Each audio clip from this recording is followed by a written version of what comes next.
Hi, Craig Wrigley here, your online business coach, and welcome to another business improvement video. Today I want to look at how you can successfully drive change in your business. My observations over the years are the difference between some really successful business owners and those that are not quite so successful is their ability to identify opportunities to improve the business, and more importantly, their ability to implement those changes into their business models. As humans, we all hate the idea of change. We'd rather things just stay the same. So there needs to be a really strong incentive for us to change what we are doing currently. Now, a concept that I use in my professional coaching career to help business owners to drive the change process is what I call the DVP approach. DVP stands for dissatisfaction, vision, and planning. And all three of these elements need to be very strong if you want to successfully drive change in your business. Now, I've made a more detailed blog post on this DVP concept, and you can pick that up either by, if you're on our website now, just read the blog underneath this video, or if you're watching this on YouTube, then I've provided you with a link. But just to give you a quick summary of what I cover in that blog post.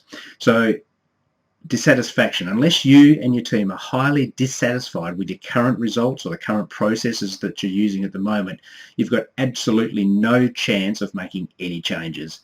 It's the old human nature, I guess, of saying, if it ain't broke, why fix it? An example could be, if you look at yourself, you could say that you'd like to make more profit. But let's say to do that, you're going to have to go outside of your comfort zone and create an online commerce site. When that just seems way too hard. So you decide to keep doing what you've always been doing, running a bricks and mortar business, and you just settle for an average result rather than strive for the real success. So you're dissatisfied with where you are, but you're not so dissatisfied that you will take yourself outside of your comfort zone and drive for some change. So the first part of this process is to really gauge the level of dissatisfaction within your team and also with yourself. And again, in the blog post, I'll give you some ideas as to how you can gauge that and what you can do to raise that level of dissatisfaction to give you a better chance of successfully implementing change. If you get to the point where you say that the level of dissatisfaction amongst the team is high enough, then what you need to do then is move to the V part of the equation, the DVP equation, and that is to create a very clear vision of what your life would look like after making some of those improvements or some of those changes. Now, if your team can't buy into that idea, that vision of a better result, then there's no way that they're going to make that change. Even if they're currently dissatisfied, they just won't make that change unless they can really buy into the vision of how their life can be different. So if you can get yourself into a position where the team is really dissatisfied with where they currently are and that they can taste how much better their life would be if they achieve the vision that you set out or you determined as a group to strive for, the final element in the DVP equation is to develop a very clear implementation plan for the change process. So you need to document that plan, you need to delegate responsibilities, you need to set timeframes, and you need to take action to make sure those changes are implemented. You have to strike while the iron is hot, because our human resistance to change is always going to be there, and it'll be there to derail even the best of the plans. So once you've got your group to a point where they're dissatisfied and they want to make some change, drive that change process there and then. So that's my approach to driving a successful business improvement process. I work to raise the level of dissatisfaction with the current results that you're getting. I look to build a stronger vision of what that result could look like, and then we go and move into the implementation of a very good plan. DVP, it's as simple as that. Now, this really is not just theoretical rubbish. I've used this DVP process many times, and I assure you that if all three of these elements are not really strong within your business, there is absolutely no chance of a successful change process being implemented.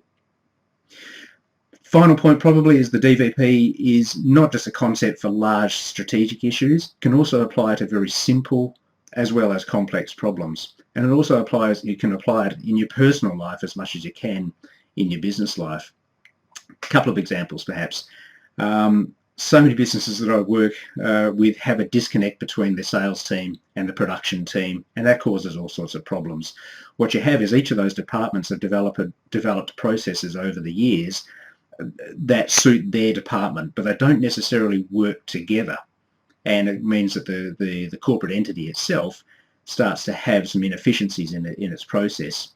In these circumstances, time and again, no one wants to change, but both sides believe it's the other side's fault as to what's going wrong, and they're the ones that are causing all of the problems in terms of budget overruns, delivery delays, perhaps customer complaints.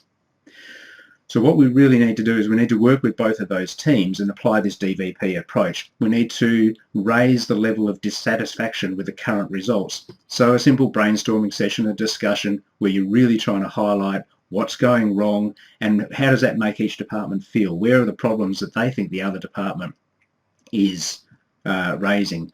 And then from there, we then start to talk about, well, what if the other department was to change a process that made your life that much easier? How much better would that be? So we need to ramp up the level of dissatisfaction. We need to create a vision for what life could be like. And then we need to focus on an implementation plan, get that up and running.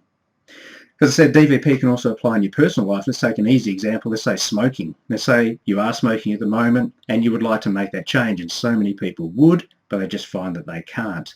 The process through DVP that you can apply there is to really focus and concentrate initially on your level of dissatisfaction. What is it that smoking does to you that you really don't like?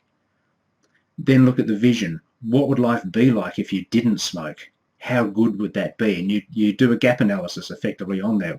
Where's the difference in that? How badly do you want that vision? And if you want it really badly and you can get yourself to a position where you're really dissatisfied with your current smoking habits, then you're ready to make a change. Create a very good implementation plan or a change plan at that point, and you're well on your way to giving up smoking.